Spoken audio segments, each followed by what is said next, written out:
Cümleten selamun aleyküm hanımlar. Divapatik YouTube kanalıma hepiniz hoş geldiniz. Bugün birlikte tek renk ajurlu çok güzel bir 5 şiş patik yapacağız. Ben patiğimde normal patiklik bir ip kullandım bu şekilde kahve tonlarında. Şişlerim 3 numara. Modelim de bu şekilde. Çok güzel, çok şık, çok hoş bir model oldu hanımlar. Yanlarda kahve çekirdeği detayları var. Ben bu modeli Instagram'dan arkadaşım Gül Patik sayfasından aldım. Ayşegül'e de bu güzel model için buradan teşekkürlerimi gönderiyorum. Modelimiz böyle hanımlar. Tabanımız, topuğumuz. Bu patik benim elimin ölçülerine göre 37, 38, 39 numara ayaklar için uyumlu oldu. Hemen patiğimize başlayalım. Her zaman olduğu gibi burun kısmından başlıyorum hanımlar modelime. 12 ilmek olarak 2, 3, 4, 5, 6, 7, 8, 9, 10, 11, 12 ilmeğimi attım. Geri dönüyorum. Bu ilk sırada kenar ilmeğimi aldıktan sonra ilmeklerimi ters olarak örüyorum.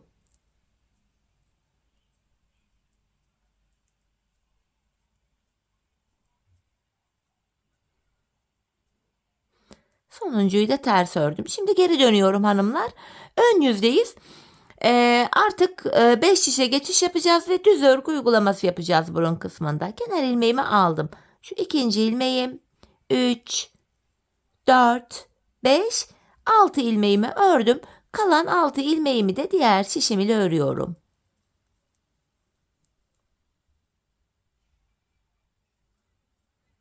Şimdi hiç geri dönmeden ilk başladığımız yerlerden ilmekler çıkaracağız. Üçüncü şişimizi ilk ilmeğimi hemen şu kenara ilmeğin iki kanadına birden girerek çıkartıyorum. Devamında tığ yardımıyla ilmeklerimi çıkartacağım, şişime takacağım. Başlangıç yerlerine ilmeğin iki kanadına birden girerek ilmek çıkartıyorum. Şişime takıyorum. Burada 3 ilmeğim oldu. Şu dördüncü ilmeğim 5 ve bir ilmek de buradan çıkarttım 6. Şimdi bir 6 ilmek daha çıkaracağım. Onu da dördüncü şişime takacağım.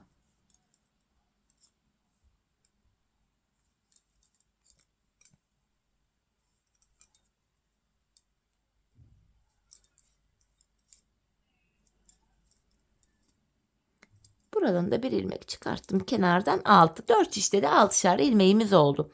5. şişimi aldım. İlmeklerimizi bir sıra düz olarak öreceğim.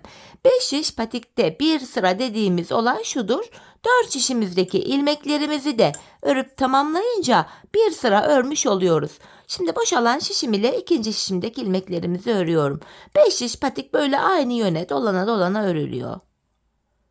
Evet, üçüncü şişime geldim. Buradaki 6 ilmeğimi de yine örüyorum.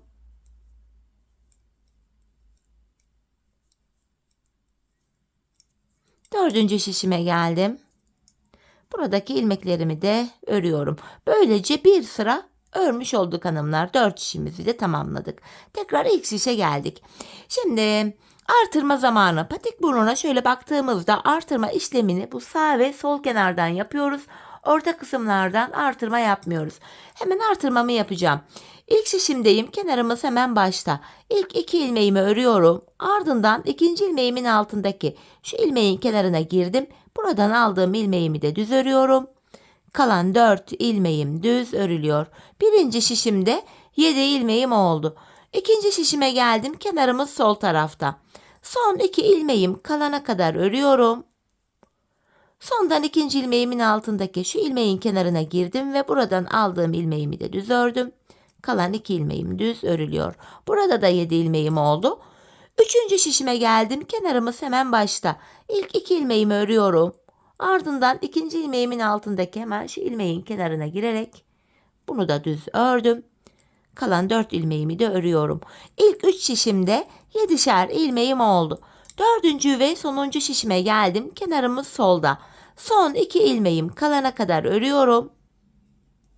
Sondan ikinci ilmeğimin altındaki şu ilmeğin kenarına girerek buradan aldığım ilmeğimi de ördüm. Kalan 2 ilmeğimi de örüyorum. 4 şişimde de 7'şer ilmeğim oldu. Bir sıra artırma yaptık hanımlar. Şimdi bir sıra 4 şişimdeki 7 ilmeğimi de artırma yapmadan öreceğim. 5 şiş patikte bir sıra artırma yaparken bir diğer sıra artırma yapmıyoruz. Sebebi şu: her sıra artırma yaparsak şayet patik burnumuz bir anda açılma yapar ve hoş bir görüntü olmaz. İkinci şişimdeki ilmeklerimi de düz ördüm. 3 ve 4. şişimdeki ilmekleri de düz öreceğim. Bu düz ilmekleri örerken artırma işlemini kısaca tekrar etmek istiyorum. Artırma işlemini 1. ve 3. şişimizde ilk 2 ilmeği ördükten sonra yapıyoruz. İkinci ve 4. şişimizde de son 2 ilmek kalana kadar örüp öyle artırıyoruz. Evet, ilmeklerimizi düz ördüm. Tekrar ilk şişimdeyim. Artırma zamanı. Hemen kenarımız başta. 2 ilmek örüyorum. İkinci ilmeğimin altındaki şu ilmeğin kenarına girerek buradan aldığım ilmeği de düz ördüm. Kalan 5 ilmeğimi de örüyorum. Böylece birinci şişimde 8 ilmeğim oldu. İkinci şişime geldim. Kenar solda. Son 2 ilmeğim kalana kadar öreceğim. Sondan ikinci ilmeğimin altındaki şu ilmeğin kenarına girdim ve buradan aldığım ilmeğimi de düz ördüm. Kalan 2 ilmeğim yine düz örülüyor. Burada da 8 ilmek oldu. Üçüncü şişimdeyim. Kenarımız başta. 2 ilmek örüyorum. Ve ikinci ilmeğin altındaki şu ilmeğin kenarına girerek buradan aldığımı da düz ördüm. Kalan 5 ilmeğim yine düz örülüyor. Dördüncü şişime geldim hanımlar. Kenarımız sol tarafta. Son 2 ilmek kalana kadar öreceğim. Sondan ikinci ilmeğin altındaki hemen şu ilmeğin kenarına girdim ve buradan aldığım ilmeğimi düz ördüm. Kalan 2 ilmeğim düz örülüyor. 4 şişimizde de 8'er ilmeğimiz oldu. Şimdi bir sıra artırma yaptık. Şimdi 4 şişimizdeki 8 ilmeği de düz öreceğiz. Sonra tekrar artırma yapacağız. Düz öreceğiz, artıracağız. Patik burnunu böyle tamamlayacağız. Ben bu modelimde her bir şişimde 14'er ilmeğim olana kadar artırma yaptım. Ardından modele başladım. Şimdi hep birlikte artırmalarımızı yapalım, gelelim.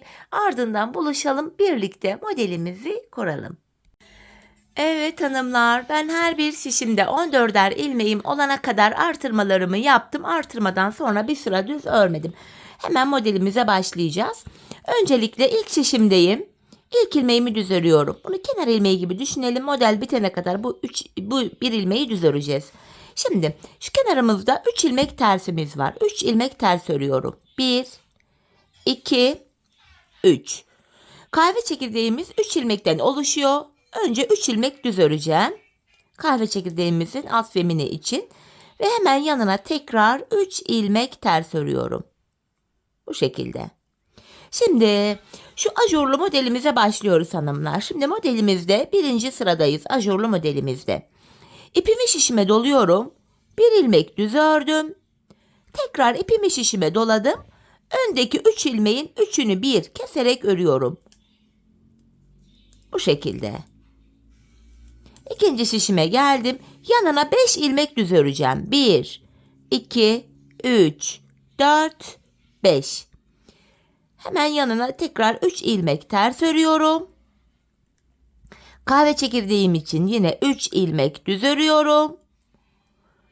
Ve son 3 ilmeğimi de ters olarak örüyorum. Modelimizde ilk sırayı tamamladık. Şimdi tabana geldik. Taban bölümde model yok. İlmeklerimizi düz olarak örüyoruz hanımlar. Tabanda herhangi bir işlem yok. Videonun devamında bu taban bölümleri göstermeyeceğim. Videoyu keseceğim. Sadece ön bölümde modelin her sırasını tek tek anlatacağım. Bu aşamada sizler videonuzu durdur oynat yaparak patiğinizi kolayca yapabilirsiniz. Bu düz yerleri göstererek sizleri de sıkmak, videoyu da gereksiz yere uzatmak istemiyorum. Evet, tabanımızı ördük. Şimdi ön yüzdeyiz. Hemen bu ilk düz ilmeğimi düz ördüm. Bu ters ilmekler model bitene kadar ters örülüyor. 3 ilmek tersimi yine ters ördüm. Kahve çekirdeğimi yapacağım. Bakın 3 düz ilmeğim var. 3. düz ilmeğimi aldım. Bu ilk 2 ilmeğin üzerinden atlatarak burada bıraktım. Bakın burada 2 ilmek kaldı şimdi. Bu ilk ilmeği örüyorum. İpimi şişime doladım. Yanındaki diğer ilmeği de ördüm. Tekrar 3 ilmeğimiz oldu. Modelimiz bu kadar, kahve çekirdeği modeli. Her 3 sırada bir bu modeli tekrarlayacağız. Hemen 3 ilmek tersimizi örüyorum. Şimdi modelde ikinci sıramızı yapacağız. 3 tersimizi ördük. Bir önceki sırada model yapmıştık. Bu sıramızda bu aradaki ilmekleri düz öreceğiz. Bakın hepsini düz örüyoruz. Bir sıra bu ajurlu modelimizde bir sıra model kurulumu yaparken bir diğer sırada ilmeklerimizi düz örüyoruz. Yine bakın ikinci şişimdeki ilk 5 ilmeğimi düz ördüm. 3 tersime geldim. Bu ters ilmeklerimi yine ters örüyorum. Ve kahve çekirdeğimi yapacağım. Üçüncü ilmeğimi ilk 2 ilmeğin üzerinden atlatarak önde bıraktım. İlk ilmeğimi düz örüyorum. İpimi şişime doladım. İkinci ilmeğimi de ördüm. Yanındaki 3 ters ilmeğimi tekrar ters örüyorum. Şimdi tabanımızı örelim gelelim. Tabanımızı ördüm hanımlar. Tekrar ön yüzdeyiz. Modele devam edeceğiz. İlk ilmeğimi düz ördüm.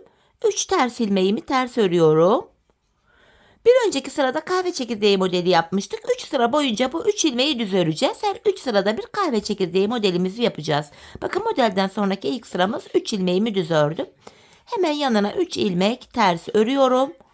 Bu ajurlu modelimizde 3. sıradayız. 3 ters ördükten sonra 1 ilmek düz örüyorum. İpimi şişime doladım. 1 ilmek düz ördüm. Tekrar ipimi şişime doluyorum. Öndeki 3 ilmeği keseceğim. 2 ilmeği buradan aldım. 3. ilmeğimi de şöyle ikinci şişimden alıyorum. Bu 3 ilmeğin hanımlar 3'ünü bir keserek ördüm. Bu şekilde.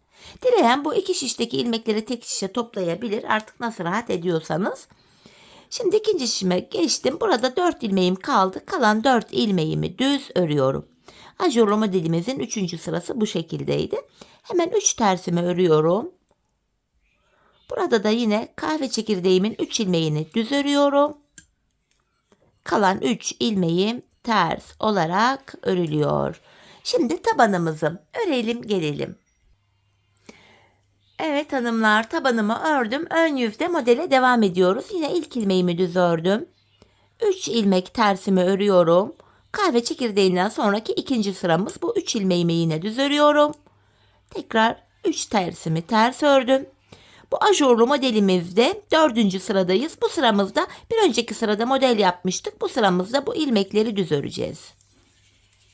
Diğer şişime geçtim. Yine buradaki 4 ilmeğimi de düz ördüm. 3 ters ilmeğimi ters örüyorum.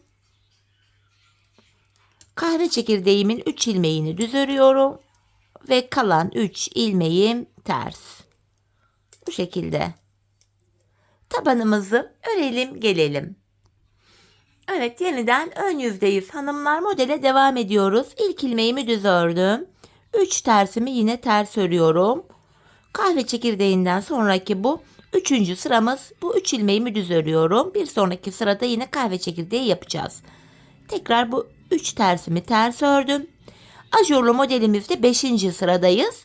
Bu defa 3 tersten sonra 2 ilmek düz ördüm. İpimi şişime doluyorum. 1 ilmek düz ördüm. İpimi şişime yine doladım. Öndeki 3 ilmeği kesiyorum. Şu 3. ilmeği ikinci şişimden alarak şöyle örüyorum. Burada ilmekler ilk şişe kaymış oldu fakat önemli değil. Bilek ayrımı yaparken ilmekleri tekrar yerli yerine koyacağız. 3 ilmeği kestim. Hemen buraya ikinci şişe 3 ilmeğimi düz örüyorum. Tekrar 3 tersimi ters ördüm. Kahve çekirdeğimin 3 ilmeğini düz örüyorum. Ve yine 3 ters ilmeğimi ters olarak ördüm. Şimdi tabanımızı örüp gelelim. Evet hanımlar, yeniden ön yüzdeyiz. İlk ilmeğimi düz ördüm. 3 tersimi örüyorum. Bu sıramızda tekrar kahve çekirdeği modelini kuracağız. Şu 3. ilmeğimi ilk 2 ilmeğin üstünden atlatıp burada bıraktım. Bu ilk ilmeğimi düz örüyorum. İpimi şişime doladım. Yanındaki ilmeği de düz ördüm. Hemen yanına 3 ilmek ters örüyorum. Şimdi ajurlu modelimizi bir önceki sırada yapmıştık. Şimdi modelde 6. sıramız. Bu sıramızda ilmeklerimizi düz olarak örüyoruz. Model yapmıyoruz. Diğer şişime geçtim. Burada da hemen önde 3 ilmek. Bunu da düz ördüm. 3 ters ilmeğimi ters örüyorum. Tekrar burada da kahve çekirdeğimi yapacağım. 3. ilmeği ilk 2 ilmeğin üstünden atlattım. 1 ilmek düz örüyorum. Artırdım. Yanındaki 1 ilmeği daha düz ördüm. Kalan 3 ilmeğimi ters olarak örüyorum. tabanımızı örelim gelelim. Evet, tabanımı ördüm. Yeniden ön yüzde modele devam ediyoruz. İlk ilmeğimi düz ördüm. 3 tersimi ters örüyorum. Bir önceki sırada kahve çekirdeği yapmıştık. Bu sırada bu 3 ilmeği düz örüyorum. Tekrar kahve çekirdeğinden sonraki ilk sıramız. 3 sıra bu 3 ilmeği düz ördükten sonra tekrar model kahve çekirdeği modelini yapacağız. Hemen 3 ters ilmeği ters örüyorum. Ajurlu modele geldik. Modelde şimdi de 7. sıradayız. Buraya 1, 2, 3 ilmek düz ördüm. İpimi şişime doladım. 1 ilmek düz örüyorum. Tekrar ipimi şişime doladım. Öndeki 3 ilmeği keseceğim. Hemen 3 ilmeği, 3. ilmeği diğer şişten alıyorum. Bakın şu 3 ilmeğin 3'üne bir keserek ördüm. Hemen yanında bakın şurada ikinci şişte 2 düz ilmek var. Bunları düz örüyorum. 3 tersimi ters ördüm. Kahve çekirdeğimin 3 ilmeğini yine bu sıramızda düz örüyorum. Kalan 3 ilmeğim ters olarak örülüyor. Tabanımızı örelim gelelim. Evet hanımlar, yeniden ön yüzdeyiz. Modele devam ediyoruz. İlk ilmeğimi düz ördüm. 3 tersimi örüyorum. Kahve çekirdeğinden sonraki ikinci sıramız bu 3 ilmeğimi düz ördüm. Tekrar 3 tersimi ters örüyorum. Bir önceki sırada ajur modelimizi yapmıştık. Bu sıra modelimizin 8. sırası. Bu sırada ilmeklerimi düz örüyorum. Şöyle bakın şeklimiz ortaya çıkıyor. Diğer şişime geçtim. Hemen öndeki 2 ilmeği daha düz ördüm. 3 ters ilmeğimi ters örüyorum. Tekrar kahve çekirdeğimin 3 ilmeğini düz ördüm. Ve kalan son 3 ilmeğim ters örülüyor. Bu şekilde. Tabanımızı örüp gelelim. Evet, tabanımı ördüm hanımlar. Yeniden ön yüzdeyim. İlk ilmeğimi düz örüyorum. 3 ters ilmek ördüm hemen yanına. Kahve çekirdeğimde 3. sıra bu. 3 ilmeğimi düz örüyorum. Sonraki sırada yine kahve çekirdeğini kuracağız. Tekrar 3 tersimi ördüm. Şimdi ajurlu modelimizde 9. sıramızı yapacağız hanımlar. 9. sıra. Buraya 1, 2, 3, 4 ilmek düz ördüm. İpimi şişime doladım. 1 ilmek düz örüyorum. Tekrar ipimi şişime doladım. Öndeki 3 ilmeği keserek öreceğim. Şöyle 3 ilmek alıyorum. 3'ünü bir ördüm. Bu şekilde. Hemen burada bir düz ilmek kaldı. Bu düz ilmeği de ördüm. Tekrar 3 ilmek ters örüyorum. Kahve çekirdeğimin 3 ilmeğini de yine düz öreceğim. Kalan 3 ilmeğim ters olarak örülüyor. Tabanımızı örelim gelelim. Evet, tabanımızı ördüm geldim. Tekrar ön yüzdeyim. Modelime devam ediyorum. İlk ilmeğimi düz ördüm. 3 ters örüyorum. Kahve çekirdeğimi yine yapacağım. 3. ilmeğimi ilk 2 ilmeğin üstünden atlatıp önde bıraktım. 1 ilmek düz ördüm. Artırıyorum. 1 ilmek düz örüyorum. Tekrar yandaki 3 ters ilmeğimi ördüm. Bir önceki sırada ajurumuzu yapmıştık. Şimdi de modelde 10. sıramız. Bu ajurlu modeldeki ilmeklerimizi düz olarak örüyorum. Bakın hepsini düz örüyorum. Diğer şişime geçtim. Burada da bir düz ilmek var. Bunu da düz ördüm. 3 ters ilmeğimi yine burada da örüyorum. Kahve çekirdeği modelimi burada da kuracağım şimdi. 3. ilmeği ilk ilmeğin üstünden atlatıp önde bıraktım. Bir düz örüyorum. Artırdım. Yanındaki ilmeği de düz ördüm. Son 3 ilmeğimi ters olarak örüyorum. Şimdi tekrar tabanımızı düz olarak örelim gelelim. Evet, tabanımızı ördüm hanımlar. Tekrar ön yüzdeyim. Modele devam ediyorum. İlk ilmeğimi düz ördüm. 3 ilmek ters örüyorum. Yine kahve çekirdeğinden sonraki ilk sıramız bu. 3 ilmeğimi düz ördüm. Tekrar buradaki 3 ters ilmeğimi ters örüyorum. Artık sonuncu ajurumuzu yapacağız. Buraya 1, 2, 3, 4, 5 ilmek düz ördüm. İpimi şişime doluyorum. 1 ilmek düz örüyorum. Tekrar ipimi şişime doladım. Bu defa burada bir düz ilmek kalmıştı şu kenarda. Onu da alacağım. 3 ilmeğin 3'ünü bir keserek örüyorum. Bu şekilde. Ardından hemen yanında 3 ters ilmeğim var. 3 ters ilmeği örüyoruz. Kahve çekirdeğimin 3 ilmeğini düz ördüm. Son 3 ilmeğim ters örülüyor. Bu şekilde sırayı tamamladık. Tabanımızı örelim gelelim. Evet hanımlar, tabanımı ördüm geldim. Ön yüzdeyiz yine. İlk ilmeğimi düz örüyorum. 3 ters ilmeğimi ters örüyorum. Sonra bakın burada 3 ilmeğim var. Kahve çekirdeğimin 3 ilmeğini düz ördüm. Kahve çekirdeğinden sonraki ikinci sıramız bu. Hemen yanına 3 ilmeğimi ters ördüm. Modelde 12. ve sonuncu sıramız artık bu. Bu ilk ajurlu modelimizi bu sıramızda bitiriyoruz. Bir önceki sırada ajurumuzu yapmıştık. Bu sıramızda bu modelimiz 9 ilmekten oluşuyor. Buradaki 9 ilmeğimi düz olarak örüyorum. Diğer şişe geçtim. İlmekler burada ilk şişe kaydı. Sorun değil dediğim gibi. Tekrar buradaki 3 ilmeğimi ters örüyorum. Kahve çekirdeğimin ikinci sırası, ilmeklerimi düz örüyorum. Ve kalan 3 ilmeğim ters örülüyor. Şimdi tabanımızı düz olarak örelim gelelim hanımlar. Evet hanımlar, tabanımızı ördüm geldim. Şimdi bu 12 sıradan oluşan modeli tekrar kuracağız. Zaten yanlardaki kahve çekirdeğinin anlaşıldığını umuyorum. Her 3 sırada bir kahve çekirdeğimizi yapıyorduk. Burada da şu ilk yaptığımız modelin aynısını tekrar edeceğiz. Kafanız karışmasın diye yine ilk sıralarını bir göstereyim sizlere tekrardan. Öncelikle ilk ilmeğimi yine düz örüyorum. Buradaki 3 ters ilmeğimi ters ördüm. Kahve çekirdeğinden sonraki 3. sıramız, 3 ilmeğimi düz örüyorum. Hemen yanında 3 ilmek tersim var. Şimdi ilk modeli nasıl yapmıştık? 3 ters ördükten sonra ipimi şişime doladım. Bir ilmek düz ördüm. Tekrar ipimi şişime doladım. Öndeki 3 ilmeğimi kesiyorum. Birlikte keserek ördüm. Ve kalan 5 ilmeğimi düz örüyorum. Modelimizin birinci sırası bu şekildeydi. Evet, ilk sıramızı yaptık modelde. Diğer şişime geçtim. Burada da yine bu 3 ilmeğimi ters örüyorum. Kahve çekirdeğimin 3 ilmeğini düz örüyorum. Ve son 3 ilmeğimi ters olarak örüyorum. Bu şekilde bakın ilk modelimizi kurduk. Bir sonraki sırada zaten kahve çekirdeğinden sonra 3. sırayı yapmıştık şimdi. Bir sonraki sırada ön yüzde kahve çekirdeğimizi tekrar kuracağız.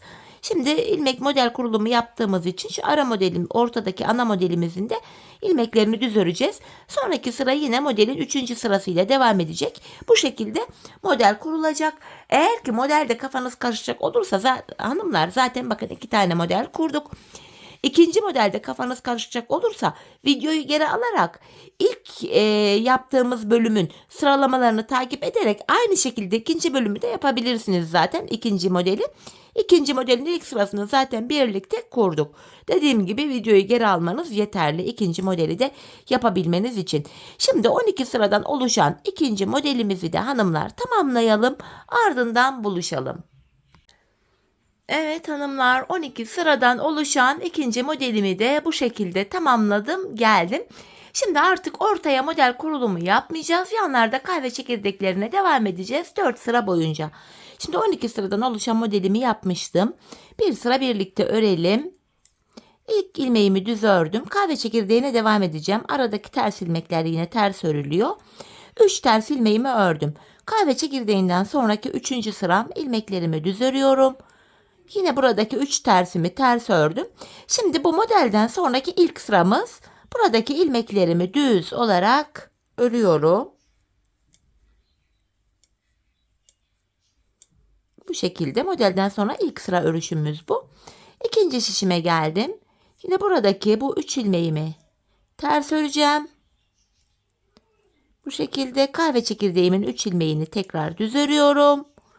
Ve hemen yanındaki 3 ters ilmeğimi ters ördüm. Şimdi tabanımızı öreceğiz hanımlar. Ön yüzde tekrar kahve çekirdeklerine devam edeceğiz. Aradaki ilmekleri düz öreceğiz. Modelden sonra ikinci sıra olacak. Aynı işlemi tekrar edeceğiz 3 sıra. Buraya model kurulumu örmeyeceğiz. Şu aradaki 9 ilmek 4 sıra boyunca düz örülecek. İlk sırasını bu şekilde örmüş olduk. Şimdi 3 sıra daha şu aradaki modellerimizi düz örelim. Yanlardaki kahve çekirdeklerine tekrar devam edelim. Gelelim hanımlar. Evet hanımlar, modelden sonra 4 sıra aradaki şu ilmekleri düz ördüm. Kahve çekirdeğime devam ettim. Modelimi buraya kadar yaptım. Şimdi bilek ayrımı yapacağız. Model kurarken ilmekler kaymıştı. Tekrar buradaki ilmekleri 14 ayıralım. Paylaştıralım şişlere. 3, 6, 9 ilmek var burada. İlmekleri aktaracağım ikinci şişime. Şu 10. ilmeğim, 11, 12, 13, 14 ilmek aktardım. İlk şişimi de sayayım emin olmak için. 4, 5, 6, 7, 8, 9, 10, 14. 14 ilmek de burada var. Şimdi ilk şişimdeyim hanımlar. Artık bilek ayrımını yapacağım. Bu aşamada yapacağımız işlem şöyle. Bu ilk şişimdeyim. Son bir ilmeğim kalana kadar ilmeklerimi öncelikle örüyorum. Son bir ilmek kalana kadar.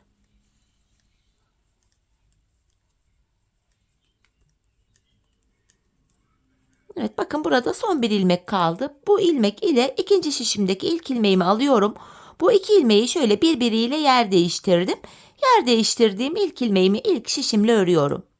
Bilek ayrımında yani şurada ilmekleri yer değiştirdim. Sebebi şu, bilek ayrımı yaptığımız yerde ayrık görüntü oluşmasın. Bu bölüm sıkı ve sağlam olsun diye böyle yaptım. Patiğimin arka bölümlerine geçtik. Bu arka bölümlere bilek kenarlarına ben 8'er ilmek haroşa ördüm.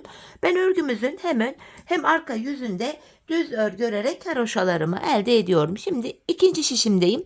İlk 8 ilmeğim haroşa düz öreceğim. 1, 2, 3, 4, 5, 6, 7, 8. Devamındaki ilmekleri de şu an ön yüzdeyim. Düz olarak örüyorum hanımlar. Artık patiğimizin arka bölümüne geçtik. Bu arka bölümde ön yüzde düz örgü, arka yüzde de ters örgü uygulaması yapacağız. Bilek ayrımına kadar öreceğiz. Ardından geri döneceğiz. Geri döndüğümüzde arka yüzde olacağımız için ilmeklerimizi ters örüyoruz. Diğer şişime geçtim. Burada da yine ilmeklerimi düz örüyorum.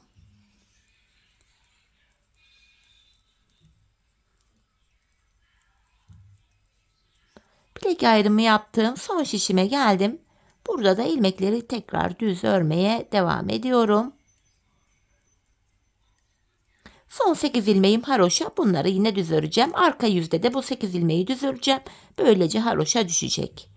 Sonuncuyu da ördüm. Bakın bilek ayrımına geldim. Geri dönüyorum. Patiğimizin arkası bu şekilde olacak hanımlar. Bilek ayrımına kadar öreceğiz. Ardından geri döneceğiz. Kenar ilmeğimi aldım. Kenar ilmeğim ile birlikte toplam 8 ilmeğimi haroşa yani düz örüyorum. 6, 7 ve 8. Bakın ön yüze bir diş haroşa düştü şu kenarımıza.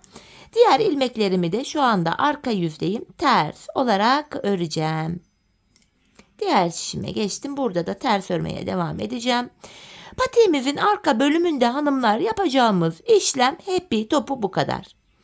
Bilek ayrımına kadar öreceğiz, geri döneceğiz, öreceğiz, geri döneceğiz. Ön yüzde düz örgü, arka yüzde de şu anda yaptığımız gibi ters örgü uygulaması yapacağız. Sadece bilek kenarlarındaki 8'er ilmek haroşamızı haroşa olarak öreceğiz. Evet, buradaki ilmeklerimi de ters ördüm. Bilek ayrımı yaptım. Son şişime geldim. Yine buradaki ilmeklerimi de ters olarak örüyorum. Şimdi son 8 ilmeğim haroşa bilek ayrımına geldik. Bu haroşalarımı düz örüyorum. Evet bakın bilek ayrımına geldik. Tekrar geri döneceğiz. Bilek ayrımına kadar örüp geri dönüyoruz hanımlar. Tekrar ön yüzdeyim. Kenar ilmeğimi aldım. Yine kenar ilmeğim ile birlikte toplam 8 ilmek haroşam düz. Diğer ilmeklerimi de şu anda ön yüzdeyim. Düz örmeye devam edeceğim. Diğer bilek ayrımı yaptığımız yere kadar öreceğiz. Yani şu 2, 3 ve 4. şişteki ilmekleri şuraya kadar öreceğiz. Sonra geri döneceğiz. Arka yüzde ters öreceğiz. Bu şekilde patiğimizin arkası örülecek. Arkada başka yapılacak bir işlem, bir detay yok. Patiğimizin şu bilek kenarlarına baktığımızda şuralara birer diş haroşamız oluştu. Ben patiğimin arka bölümüne 15 sıra haroşa ördüm. Bu benim elimin ölçülerine göre tam oldu. Sizler bu aşamada patiğinizi örerken ayağınıza giyin hanımlar. Ayağınıza ölçün. Patiğinizin arkasını bu topuğunuzun kenarına gelene kadar örmeniz gerekiyor. Bu şekilde ölçü alarak yaparsanız patiğiniz ayağınıza tam olur. Ben 15 sıra haroşa yaptım. Belki siz benden birkaç sıra fazla yaparsınız. Belki birkaç sıra eksik yaparsınız. Bu tamamen ayağınızın boyutuna göre farklılık gösterebilir. Şimdi hep birlikte patiğimizin arka bölümünü tamamlayalım. Gelelim, ardından buluşalım. Evet, ben patiğimin arka bölümünü ördüm geldim. Burada 15 sıra haroşam var. Bu aşamada bilek ayrımından sonra bakın şu bölüm genişlediği için 4 şişte olan ilmeklerim şöyle bakın dümdüz duruyor. Tek şişte toplandı. Ben de bu aşamada ön yüzden baktığımızda sol tarafa 24 ilmek ayırdım. Kalan ilmeklerin tamamını da sağ şişime taktım. Şimdi topuğumuzu örmeye başlayalım. Topuk bölümünde kenardaki 8 ilmek haroşamı yine haroşa olarak öreceğim hanımlar. Topukta da model bütünlüğü sağlansın diye. Bu şekilde 8 haroşamı ördüm. Ön yüzdeyim. İlmeklerimi düz olarak ve sayarak örmeye devam edeceğim. 8 haroşamı ördüm. 9, 10, 11, 12, 13, 14, 15, 16, 17, 18, 19, 20, 21, 22, 23 ilmeğimi ördüm. 24. ilmekte öndeki ikisini kesiyorum. Kesimimi yaptım. Zaten buraya da 24 ilmek ayırmıştık sol tarafa. Topuğumuz için ortaya baktığımda 7 ilmek kaldı. Bu 7 ilmek her seferinde birer birer kesilecek, eksilecek, bitecek ve böylece topuğumuz oluşacak. Şimdi kesim yaptıktan sonra geri dönüyorum. Arka yüzdeyim. İlk ilmeğimi örmeden aldım.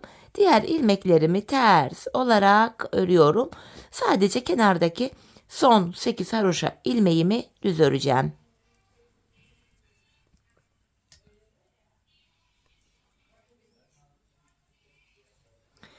Son 8 ilmeğime geldim. Düz olarak örüyorum haroşalarımı. Tekrar geri döndüm hanımlar. Ön yüzdeyim. Bir önceki sırada yaptığım işlemin aynısını yapacağım. İlk 23 ilmeğimi öreceğim. 24. ilmekte kesimimi yapacağım. 8 haroşamı yine ördüm. Sayarak gideceğim. 9, 10, 11, 12, 13, 14, 15, 16, 17, 18, 19, 20, 21, 22, 23. 23 ilmek ördüm. 24. de öndeki ikisini alıyorum. Birlikte keserek örüyorum. İkinci kesimi yaptık. Bu defa araya baktığımda 6 ilmek kaldı. Kesim yaptık. Geri döneceğiz. Arka yüzde ilmekleri öreceğiz. Ön yüzde tekrar 23 örüp 24'te kesimimizi yapacağız hanımlar. Biz bu kesme işlemine aradaki ilmekler bitene kadar devam edeceğiz. Şimdi hep birlikte topuğumuzu bu 6 ilmek bitene kadar örelim gelelim. Evet hanımlar, bu aradaki ilmeklerin bitene kadar topuğumu ördüm geldim. İlk başta sol tarafa 24 ilmek ayırmıştım. Kesimlerden sonra sağ şişimde de 24 ilmeğim kaldı. Şimdi patiğimin düz tarafı içeride, ters tarafı da dışarıda olacak şekilde ikiye katladım. Burada tığ ile kesim yapacağım hanımlar. İlk kesimim şöyle. Benden taraftaki şişten bir ilmek, ikinci şişten de bir ilmek aldım. İkisini topluyorum. Diğer kesimlerim de şöyle oluyor. Benden taraftaki şişten bir ilmek, ikinciden de bir ilmek aldım.